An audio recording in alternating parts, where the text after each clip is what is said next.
Disse Jesus também aos discípulos: havia um homem rico que tinha um administrador, e este lhe foi denunciado como quem estava a defraudar os seus bens.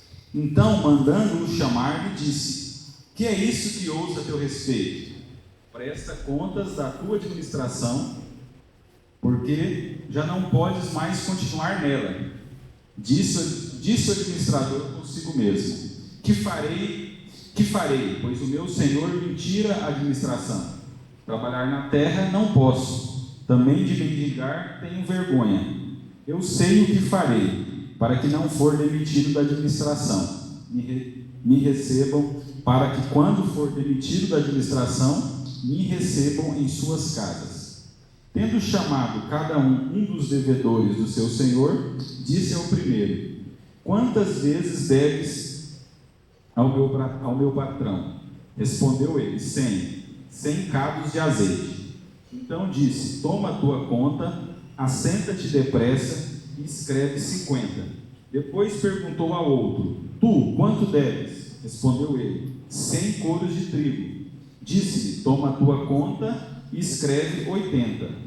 E elogiou o Senhor o administrador infiel, porque se houvera atiladamente, porque os filhos dos homens são mais hábeis na sua própria geração do que os filhos da luz. E eu vos recomendo: das riquezas de origem iníqua fazei amigos, para que quando aquelas vos faltarem, esses amigos vos recebam nos tabernáculos eternos. Quem é fiel no pouco, também é fiel no muito, e quem é injusto no pouco, também é injusto no muito. Se, pois, não vos tornastes fiéis na aplicação das riquezas de origem injusta, quem vos confiará a verdadeira riqueza? Se não vos tornastes fiéis na aplicação do alheio, quem vos dará o que é vosso? Ninguém pode servir a dois senhores, porque ou há de aborrecer-se de um e amar ao outro, ou se devotará a um e desprezará ao outro. Não podeis servir a Deus e às riquezas. Essa parábola é uma das parábolas, assim, até um pouco problemática, né? Principalmente em relação aqui, ó, pra gente, né? Claro, numa primeira olhada, né? Porque termina aqui com uma, digamos assim, um elogio que esse Senhor dá ao seu administrador, depois dele fazer essa maracutaia no final aqui, digamos assim, né? Ele diminui a dívida ali dos credores desse homem muito rico, e o seu senhor aqui no final o elogia por isso, por ele ter, né, agido com astúcia, digamos assim, com sabedoria e por aí em diante. Mas a questão da parábola, né, ou qualquer outro texto das Escrituras, nós temos que colocar no contexto aqui, né, tentar entender essa parábola dentro do contexto em que ela é colocada aqui. E no primeiro versículo aqui, do capítulo 16, né, começa aí: disse Jesus também aos discípulos, né? Esse também aqui, ele traz essa lógica de continuidade, né? De progressão aqui textual aqui, né? Então, esse texto aqui, ele vem, digamos assim, prosseguindo em relação ao texto anterior, né? Então, Jesus havia falado uma parábola anteriormente, e ele vem complementar o ensinamento da parábola anterior. Por isso tem esse também. Disse Jesus também aos discípulos, né? Então, na parábola anterior, uma parábola bem conhecida nossa, que é a parábola do filho pródigo, né? E na parábola do filho pródigo, conta uma história também de um homem muito rico, né? Então era um homem muito rico, ele tinha 2 filhos, e um desses filhos então vem, né, pedir que esse pai então reparta os seus bens, reparta aquilo que seria de herança desses filhos, para que ele já possa, né, tomar posse dessa herança. E aí depois o texto lá fala que ele, né, digamos assim, não foi um bom administrador daquilo que ele havia recebido, né? Esse filho mais novo, ele não é um bom administrador, porque fala que ele gasta todos os seus bens até o ponto de perder tudo. Já essa parábola do administrador infiel começa aqui também com havia um homem rico que tinha um administrador. Então, continua, digamos assim, na mesma temática, né? Assim como a parábola do filho pródigo trata desse tema de, digamos assim, da administração dos bens que recebemos, a administração daquilo que recebemos, né? Então lá tinha os dois filhos, né? O filho mais novo que vai e gasta tudo, né?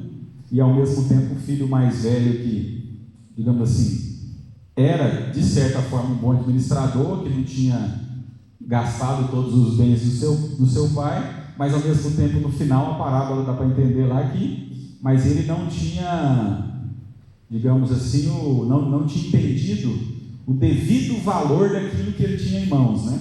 Então ele entendia esses bens e tal, de fato, apenas como bens materiais que ele tinha para administrar, mas ele não havia entendido que havia algo maior do que isso que ele também deveria administrar. Porque quando o irmão dele volta, ele não quer receber o irmão dele, ele não quer festejar com o irmão dele. E o pai dele fala que, no final, né, da parábola do filho pródigo, aí no último versículo, né, entretanto, era preciso que nos regozijássemos e nos alegrássemos, porque este teu irmão estava morto e reviveu, estava perdido e foi achado. Né? Então, o filho mais velho, na parábola do filho pródigo, ele não tinha entendido que aqueles bens materiais que ele tinha na mão não era nada comparado ao fato do próprio irmão dele, que estava voltando e que ele não soube receber o seu irmão, ele não soube amar o seu irmão como ele deveria ter amado o seu irmão. Né? Então, muito mais do que os bens materiais que ele tinha em mãos, esse irmão dele que volta era superior a tudo isso, né? Ele deveria ter amado, recebido e se alegrado com esse irmão que voltou. Então ele também não entendia, o irmão mais velho da parábola do filho pródigo, o que é o verdadeiro bem, né? Que Deus nos coloca nas nossas mãos, né? Então começa a parábola do administrador infiel, complementando essa mesma temática, porque também começa aí, havia um homem rico que tinha um administrador. Então era um homem rico que tinha um administrador, e esse administrador então foi pego em, digamos assim, grave delito, né? Ele estava defraudando os bens desse homem rico, esse administrador, que é a mesma palavra que aparece também para o filho mais novo, né? Quando fala lá que ele, aqui em português não está a mesma palavra, mas é a mesma palavra, né? Essa ideia também de que o filho mais novo gastou, né, todos os bens que ele havia recebido do seu pai. Da mesma maneira, esse administrador aqui também estava, né, gastando, esbanjando esses bens que foi colocado na mão dele para que ele pudesse administrar. Né? Então, né, uma das questões importantes aqui, ao pensarmos nesse texto aqui, da parábola do administrador infiel, então, essa questão de que temos algo em mãos, que recebemos, né? Aqui nesse primeiro aqui fala de um homem rico, na parábola do filho pródigo, né?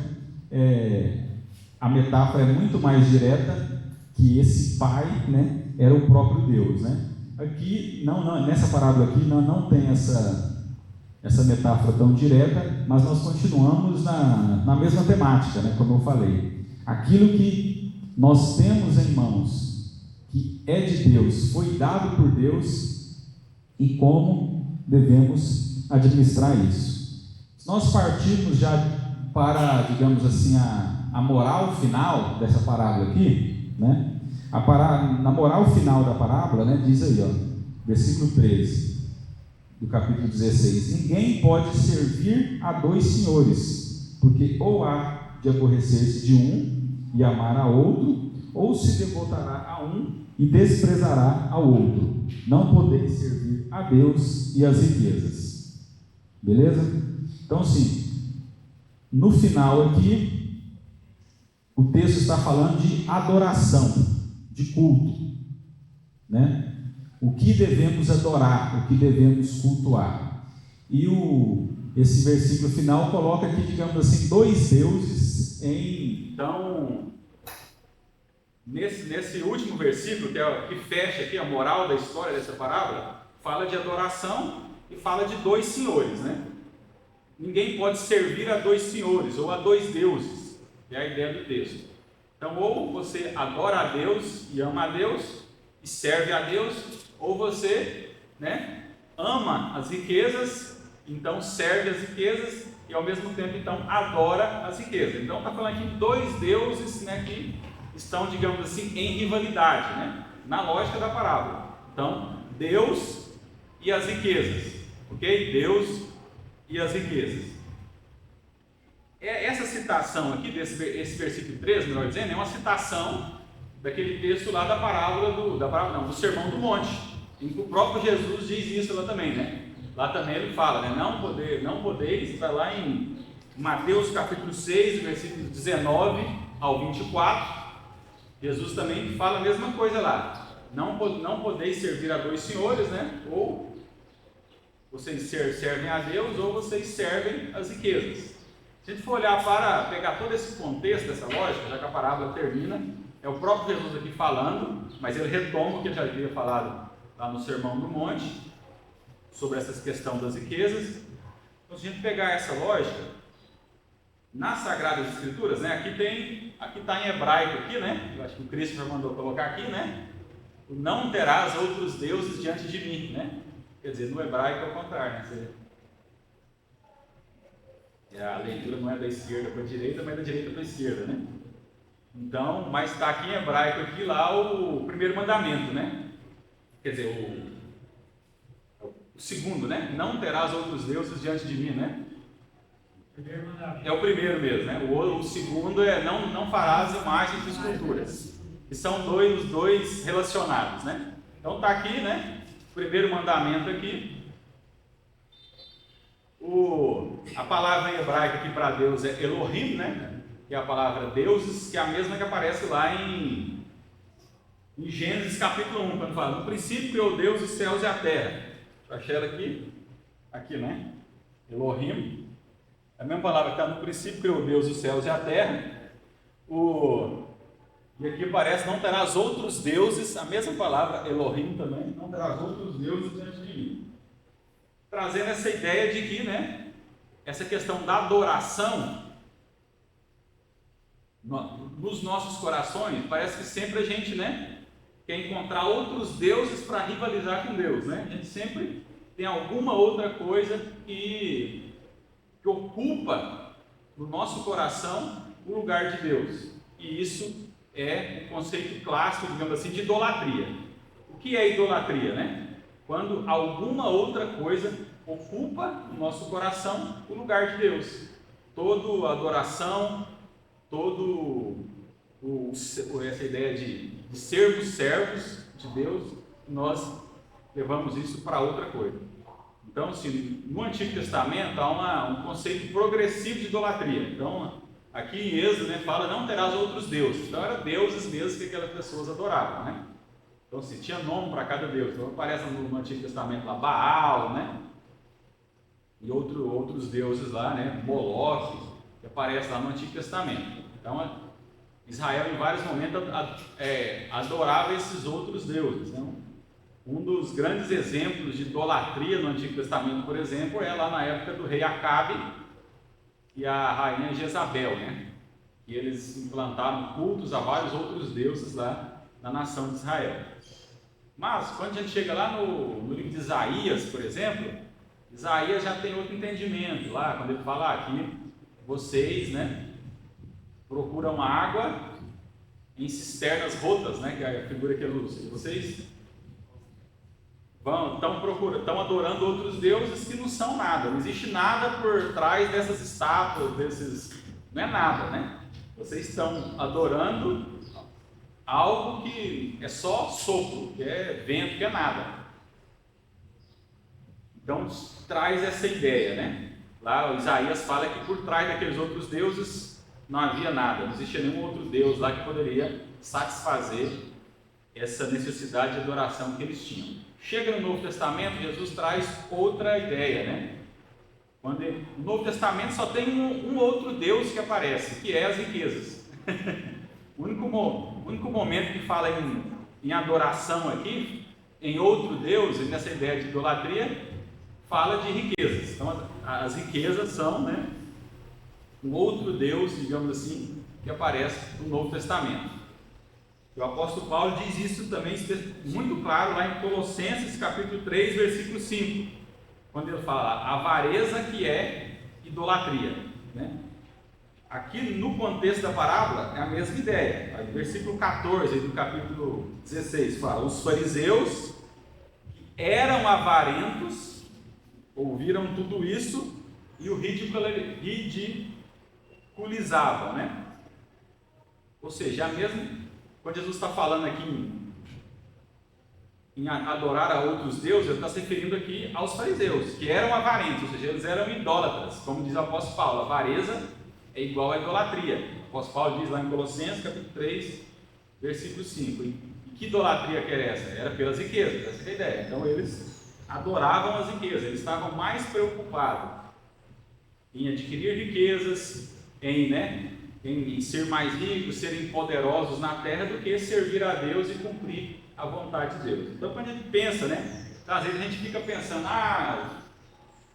tem lá você pensa, por exemplo, nos espíritas, que adoram, ou não necessariamente no espiritismo, sabe que tem uma máscara ali e tal, mas a gente fala muito das religiões, os evangelhos falam das religiões de origem africana, que tem lá os seus orixás, não sei o que e tal, que são outros deuses. Isso é idolatria, é só se eu adorar um desses outros deuses, é idolatria. Não.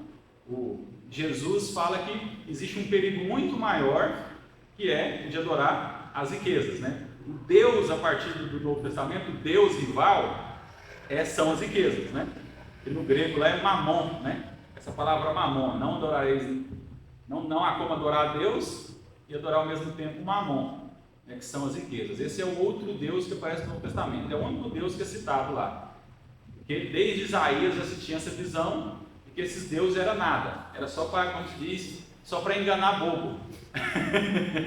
Não tinha nada ali, porque no fundo, quando as pessoas procuram, outros deuses, elas querem satisfazer uma necessidade de adoração, e que Jesus deixa muito claro lá no ensinamento dele. Todas as vezes, que alguém pede para seguir ele fala: negue-se a si mesmo e siga-me. Então, no fundo, o que são as riquezas? As riquezas são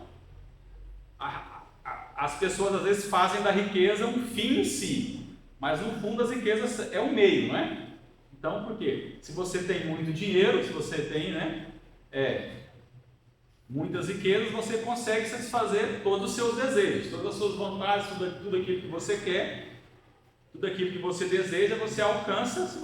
Na sociedade capitalista, que nós vivemos, se você tiver dinheiro, você alcança, Então, nós temos muito exemplo disso, Então, os grandes milionários, esses dias para trás aqui, o Christopher, citou aqui, eu lembro uma das mensagens, citou lá o Elon Musk, já não é mais, até pouco tempo era o homem mais rico, estava na lista lá da Forbes como o homem mais rico do mundo. Mas assim, o que ele quer, ele tem, Então eu lembro lá que quando eu era criança lá, até hoje a gente é pobre, mas assim, na época a gente era mais pobre ainda. Então, se eu nem lembro, eu não lembro de ter, por exemplo, um carrinho de controle remoto. O único brinquedo que meu pai me dava era uma bola, que é o que a gente fazia, jogar futebol, que é abrir. Por isso que o brasileiro é bom de futebol, Porque é a brincadeira mais barata que tem. Jogar videogame, comprar um videogame, essas coisas era mais complicado. Então, o que a gente ganhava quando era pequeno era uma bola, Já o Elon Musk, por exemplo, não, Então, ele não só tem lá, por exemplo, a possibilidade de ter um carrinho de controle remoto, como ele constrói foguete para ir para a Lua e para ir para Marte, Então é um nível um pouco mais sofisticado de um brinquedo de controle remoto. Inclusive era de controle remoto, um que explodiu lá um pouco tempo atrás, Então, tipo assim, os brinquedos de controle remoto dele é um pouco mais sofisticado, Ele gasta um pouco mais de dinheiro com isso, sai construindo foguete. Então, tipo assim, tudo que ele quer, alguém, ele manda fazer e compra e tal. Então, a ideia da idolatria pelo dinheiro é isso, né? É quando, na verdade, o nosso próprio ego, o nosso próprio eu, assume o lugar de Deus, né? Porque, digamos assim, eu sirvo a mim mesmo. Eu sou o meu próprio Deus.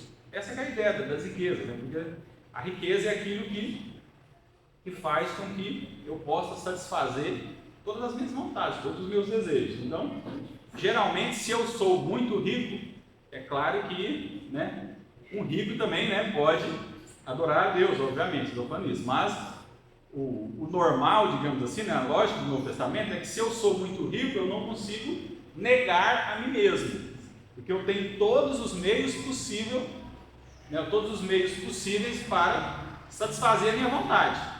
Então eu não tenho necessidade de negar a mim mesmo. Quando nós somos pobres, não, é fácil, né? Porque a própria realidade nega aquilo que a gente quer. Então eu quero uma coisa, mas assim, a própria realidade, né, me nega isso. Agora, quando se tem muitas riquezas, não, né? Isso não existe essa impossibilidade. Eu vou lá e pego aquilo que eu quero, né? Só para exemplificar mais isso ainda, lembra de Davi, né? A história de Davi e Betseba. Quando Natan, né, conta aquela parábola para Davi, é bem essa lógica também, né? Quando ele fala, havia um senhor muito rico, que tinha muitas ovelhas, né? E havia um outro lá pobre, que só tinha uma ovelhinha, que ele cuidava, né, com muito amor dessa ovelhinha. Mas esse senhor rico, quando chega um vizinho lá, um amigo na casa dele, ele vai lá, ele já tinha muitas ovelhas gordas e bonitas e tal, ele vai lá e manda matar a única ovelha que aquele vizinho dele tinha, para dar de comer a esse hóspede dele, né? Ou seja, é a mesma lógica, né? Alguém que é muito rico, que tem muito poder, e ele pega o que ele quer, o que ele quiser, ele vai lá e pega para ele. Então, não existe essa lógica do negar a si mesmo, né? Ele vai lá a hora que ele quer e pega tudo que ele quer. Então, essa que é a ideia da idolatria como sendo Deus rivais, esses outros deuses, né? Que está por aqui, né? O Elohim aqui. No Novo Testamento aparece com essa ideia de riquezas. É assim que Jesus, né? É por isso que a gente tem muito essa ideia. Jesus recebeu, né, todas as pessoas, né? Todos faziam parte, né, do grupo de Jesus, mas não era bem assim, né? Se for ver no Novo Testamento, tinha dois grupos que Jesus nunca recebeu muito bem, né? Eram os líderes religiosos, né? Então os fariseus, que eram líderes religiosos, que eram os donos da religião do momento, né? Jesus e eles nunca bateu muito bem. E os ricos, né? Interessante isso, porque em vários momentos lá quando, por exemplo, chega lá o jovem rico para falar com Jesus, Jesus fala que quer seguir Jesus fala, muito bem, vende todos os seus bens, reparta com os pobres e siga-me, né? E o texto lá fala que ele vai embora muito triste, porque era muito rico. Tem aquela outra passagem lá que Jesus diz, né? Mais fácil passar um camelo pelo fundo de uma agulha do que entrar um rico no reino dos céus. Mas aí, né? Os discípulos falam, não, nossa, então é impossível, né? Então como que isso vai acontecer? Jesus diz, para os homens, né? De fato é impossível, mas para Deus nada é impossível. Então ele deixa uma brecha lá que algum rico ainda consiga ser salvo, digamos assim, mas é preciso sempre a lógica do negar a si mesmo, né? É preciso sempre a lógica do negar a si mesmo. Então, por mais que essa parábola é um pouco estranha, mas dentro desse contexto todo, né, eu já gastei quase o tempo todo aqui só para introduzir a parábola, né? Mas a lógica da parábola, a pergunta que ela tenta responder para a gente é: quais tipos de tesouros devemos juntar? Então, esse final da parábola aqui, né? Ninguém pode servir a dois senhores, porque o há de aborrecer de um e amar ao outro, ou se devotará a um e desprezará ao outro. Esse final aqui, como eu falei, é uma citação que o próprio Jesus faz lá do Sermão do Monte. E lá no Sermão do Monte, ele começa essa parte, onde está esse versículo aqui também, falando de não devereis, né, nós devemos juntar tesouros nos céus, e não tesouros aqui na terra, onde a ferrugem, né, corrói. Então essa lógica, esse final aqui, essa moral da história é sobre essa lógica. Qual é o verdadeiro tesouro? Qual que é o tesouro que vale a pena juntar? Qual é o verdadeiro bem? Aquilo que, por exemplo, na parábola anterior, como eu coloquei em contexto aqui para vocês, o filho mais velho não tinha entendido, né? Porque ele administrava muito bem ali os bens do seu pai, ele não tinha perdido nada, então provavelmente ele tinha aumentado, né, as riquezas do pai dele. Então ele administrava muito bem, só que ele não entendeu nada, ao mesmo tempo ele não entendeu nada, porque o mais importante não era esses tesouros terrenos, como Jesus diz no Sermão do Monte, o mais importante é juntar tesouros nos céus. E aqui nessa parábola, ele vai nos auxiliar nisso, né? Ele vai nos mostrar quais tipos de tesouros nós devemos juntar. É sobre isso que essa parábola vai falar. Que tipo de tesouro é esse? Tranquilo, pessoal, até aqui, né, com essa introdução? Conseguiu alguma dúvida? Não? Então vamos continuar aqui, né? Então no versículo 16, versículo 16 não, versículo 16, capítulo 16 nós está, capítulo 16, versículo 9. Capítulo 16, versículo 9, é que começa esse probleminha na interpretação da parábola, né? Esse texto um pouco complicado. Que aí o homem rico aqui diz para o seu administrador, né? Aí, ó, e eu vos recomendo, das riquezas de origem iníqua, fazei amigos, para que quando aquela vos faltarem, esses amigos vos recebam os tabernáculos eternos. Esse versículozinho aqui é complicado, né? Para entender esse versículozinho. Olha, fala, que das riquezas de origem iníqua fazei amigos. Isso daqui é complicado, né? Porque parece que dá a entender que, então, eu posso roubar muita gente aí e tal, né? Então, por exemplo, né? E ficar rico com isso, ficar rico de maneira ilícita, desde que eu faça amigos, está tudo bem, desde que através dessas riquezas eu faça amigos, está tudo ok? Não é bem assim, né? Quando o texto utiliza a ideia aqui das origens, das riquezas de origem iníqua, é porque está dentro do contexto da parábola. Era isso que esse administrador infiel tinha feito, né? Ele tinha defraudado os bens do seu senhor. Ele estava esbanjando, digamos assim, nos bens do seu senhor. E ele fez, os amigos aqui, no final da parábola, a gente vê a ideia que ele faz os amigos através da riqueza que nem sequer é dele. A riqueza era do seu patrão, ele administrava os bens do seu patrão. E através desses bens do seu patrão, ele fez esses amigos. Então, essas riquezas de origem iníqua é no contexto da parábola. Mas, mesmo assim, né, o Senhor o elogia. Porque é aquela lógica que eu falei, as riquezas, de um modo geral, ela não é um fim em si mesmo, né? Vamos supor que você é o famoso mão de vaca, como o pessoal fala, né? Aí você junta muito dinheiro, né? O dinheiro está lá todo guardado e acontece de morrer e você nunca usou esse dinheiro, né? Tem gente que é assim, né? A gente conhece gente desse jeito, né? Está lá e não desfruta daquilo próprio que é dele, que ele adquiriu, né? Porque ele está juntando, está preocupado, né? Eu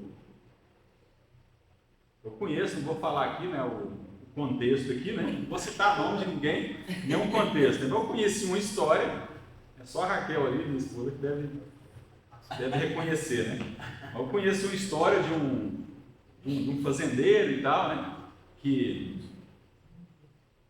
tem as suas posses e tal, e ele gosta muito, né? Porque desde pequeno aprendeu a estar trabalhando ali na roça também, né, e tal. E ele vai lá para a roça e tal, também que é dele também, né? Também trabalha no que é dele, né? Ele vai lá para essa roça e trabalha lá e tal, e leva na marmita dele, né? Só arroz, né? Só um arrozinho, só arroz branco na marmita dele, né? E aí, porque lá na roça lá tem muitas galinhas lá, essas coisas, e ele espera, como se diz, a galinha botar para ele pegar o ovo da galinha e fazer ele com arroz branco com ovo, né? E aí às vezes acontece lá num dia lá de essa galinha, de não ter ovo, né, por alguma coisa lá, as galinhas não botam, não tem ovo, e aí ele vai lá na casa lá do caseiro, lá do funcionário dele, pedir lá alguma mistura lá, porque a galinha não botou no dia. Tá vendo? Então, então tem gente assim, né, que às vezes tem muita coisa, mas mesmo assim não consegue desfrutar disso, porque o dinheiro em si, a riqueza assim, em si é o objetivo, mas não é. A riqueza ela é um meio para você ter uma vida melhor, desfrutar de uma vida mais agradável e tal. E nesse texto o Senhor então elogia esse funcionário dele por causa disso, né? Porque se você pensa nessa lógica, que a riqueza é só um meio para atingir um dado objetivo, ele atingiu o melhor objetivo possível através dessa riqueza. Essa que é a lógica do texto. Ele atingiu o melhor objetivo possível. Então esse é o elogio que é feito aqui para ele. O elogio não é em relação a ele ter, digamos assim, se enriquecido de maneira ilícita. Não é isso. Mas é que através da riqueza ele alcançou o melhor objetivo que ele poderia alcançar por meio dessas riquezas. E por que esse é o melhor objetivo, né? Porque esse é o resumo, como o próprio Jesus diz, né, da lei e dos profetas, o que os fariseus não tinham entendido, né? Eles se diziam cumpridores da lei. Mas qual que era o objetivo da lei, afinal de contas? Jesus resume a lei em 2 mandamentos: amar a Deus sobre todas as coisas e amar ao seu próximo como a si mesmo. Jesus deixa isso muito claramente quando ele diz, né, novo mandamento vos dou, que ameis a Deus sobre todas as coisas e ameis ao teu próximo como a si mesmo. Então o objetivo da lei, né, o apóstolo Paulo disse que a lei, né, era o aio que nos levava a Cristo, né? Ou seja, era o nosso tutor, o nosso professor que nos levava até Cristo. Ou seja, a lei tinha o objetivo de ensinar ao povo de Israel o melhor caminho até Deus. Qual que é o melhor caminho? É esse, né? Que amemos uns aos outros, né? É o que diz lá também o apóstolo João, lá em 1 João, capítulo 4, versículo 20. O versículo lá que diz lá: como dizeis, né, que amam a Deus, a quem vocês não veem, se vocês não amam o seu irmão, a quem vocês veem, né? Então os fariseus tinham, né, esses fariseus que eram avarentos, como diz o texto aqui, né? Esses fariseus tinham torcido aqui a lógica, né, da lei, né? Porque a lógica é que a lei nos ensinava a amar uns aos outros, né? E eles diziam, não, nós amamos a Deus, cumprimos a lei de Deus e provamos que amamos a Deus porque estamos cumprindo a lei dele, mas não estava cumprindo nada. Porque o que o apóstolo João diz na carta dele é que o caminho é o inverso, né?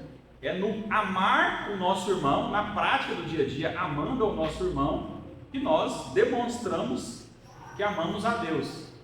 E eles faziam o contrário, não, eu amo a Deus, então eu sou o santarrão, sou, né?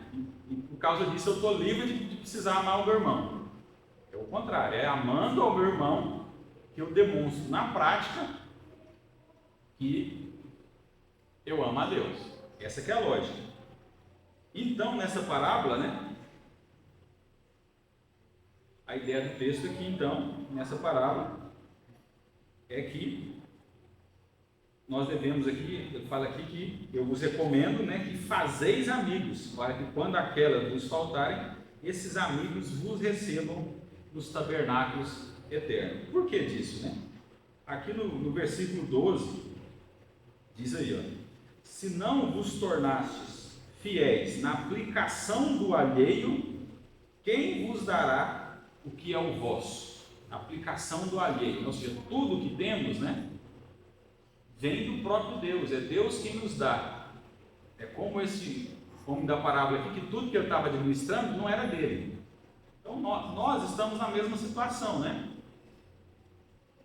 Tudo aqui é de Deus, nós estamos aqui, fazemos parte da criação de Deus. Fazemos parte da criação de Deus, tudo é de Deus. Tudo que está nas nossas mãos é do nosso Deus. É por isso que nós oramos lá no Pai Nosso, né? Lembra do Pai Nosso, né? O pão nosso de cada dia dá-nos hoje. É o pão nosso, não é o pão meu. Né? Então as riquezas, elas são para serem administradas nessa lógica do coletivo, do nosso. Então Deus não nos dá, né, só o meu pão. A oração correta que o Jesus nos ensina é o pão nosso. Então se eu tenho a mais, eu posso dividir com o meu irmão, porque o pão é nosso, o pão não é só meu. Essa aqui é a lógica da oração do Pai Nosso. A lógica da oração do Pai Nosso pressupõe compartilhar, pressupõe eu ser responsável pelo outro também. Como Jesus também diz no sermão profético lá, né? Quando eu tive fome, me deste de comer, quando eu tive sede, me deste de beber, e por aí em diante. Então, essa é a ideia. Quando, então, esse administrador ele resolve, então, fazer amigos com essas riquezas, é porque ele estava administrando em prol dessas pessoas também. Essas pessoas foram abençoadas através da administração dele, mesmo que foi, digamos assim, por um mecanismo fraudulento, digamos assim, mas o que é elogiado aqui não é o processo em si, mas é a finalidade, o que ele alcançou, né?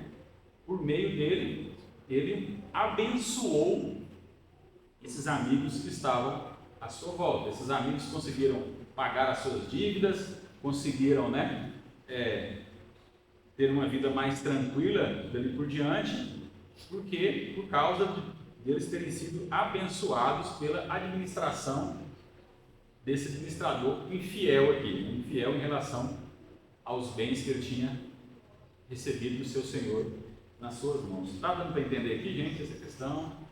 Está complicada aqui ou não, esse entendimento desse aqui? Então vamos continuar, né? Então essa que é a ideia do texto. O texto continua complicado, né?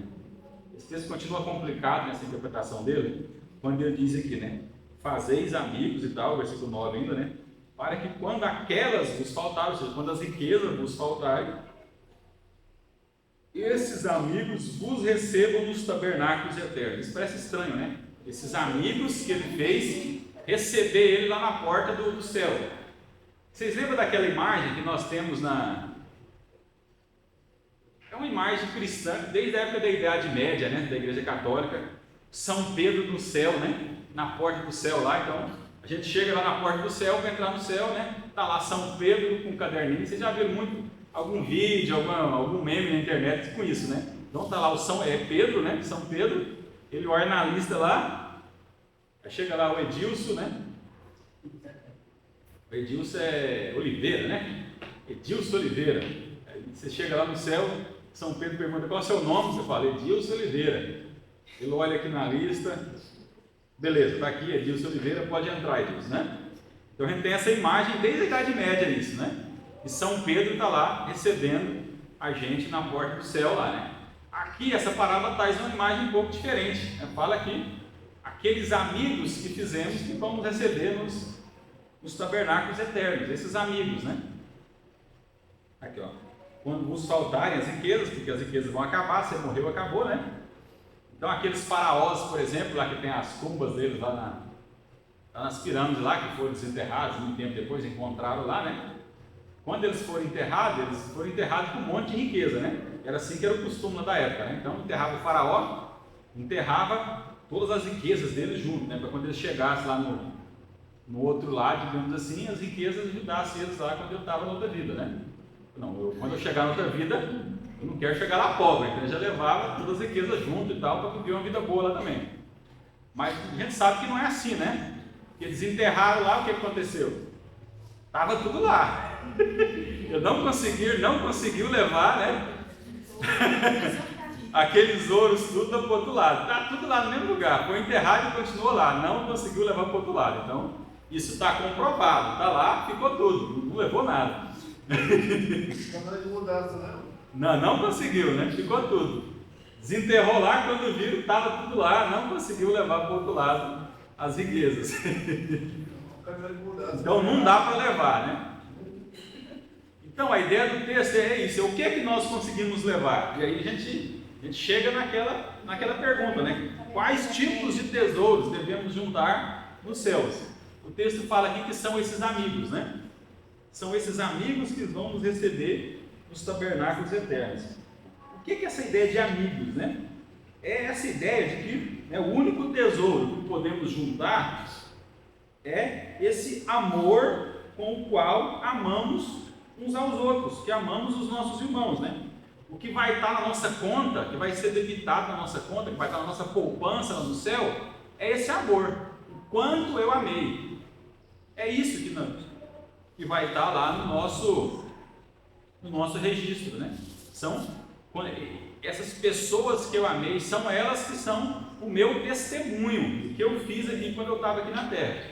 E aqui é bom também, né, corrigir qualquer erro de interpretação em relação a isso, né?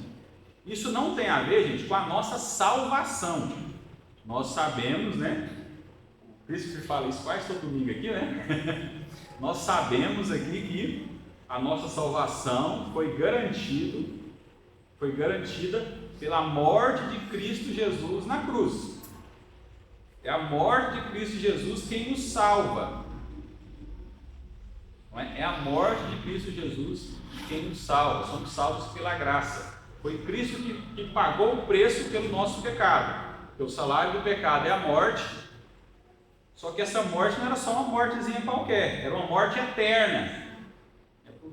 Porque, como a gente aprende na teologia sistemática, né, digamos assim, o peso da ofensa depende do tamanho de quem for ofendido. Isso vale no direito de forma geral, né? Vale no direito de forma geral, né? O preço da ofensa, o peso da ofensa depende do tamanho de quem for ofendido. Quanto maior o ofendido, maior essa ofensa. E a ofensa do pecado é em relação ao próprio Deus, um ser eterno. Então, se a ofensa foi contra um ser eterno, porque o pecado é algo contra Deus, então o preço do pecado, essa morte, é a morte eterna. E nós não conseguimos morrer por uma eternidade porque não somos eternos, né? Por isso que não há salvação, não há como nós pagarmos pelo preço do nosso pecado. Então quem pagou? Cristo, porque Ele também era eterno. Porque Ele é eterno. Então a morte dele foi uma morte eterna, porque Ele era o eterno. Então só Ele foi capaz de pagar o preço do nosso pecado. Então, a salvação é por estarmos em Cristo. Mas aí tem outra teologia, né? Não vamos ter tempo para debater tudo isso aqui no Novo Testamento, que é a questão do galardão, né? Então isso aqui tem a ver com essa lógica do galardão.